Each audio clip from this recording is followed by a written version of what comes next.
viernes, otra semana más, así que hoy tenemos a Patri que nos ha preparado un taller de catalán para seguir esta práctica y que no se nos oxide el català. Així que anem a parlar-lo una miqueta, a practicar-lo i us deixo amb la Patri, que us ho passeu molt bé. Adeu! Hola, senyors i senyores de la Gresca. Avui porto una classe de català. Per orientar-nos, us explico, l'he dividit en 3 parts. La primera consistirà en reflexionar i compartir amb nosaltres les anècdotes, propostes, dubtes que tingueu referents al tema de Sant Jordi. Després, la segona idea és que puguem compartir rodolins. Recordo que els rodolins són dues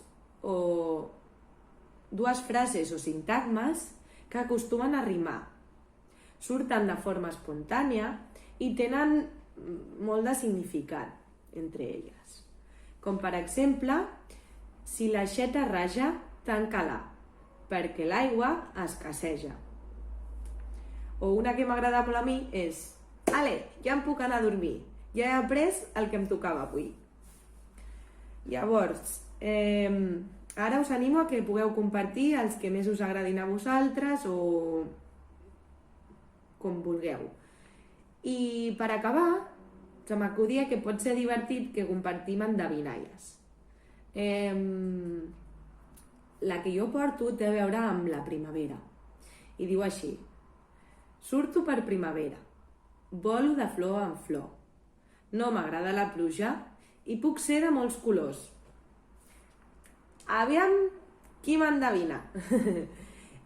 També ens ho podeu enviar i espero que estigueu tots superbé i que us entretinguin aquestes activitats. Un petó ben fort.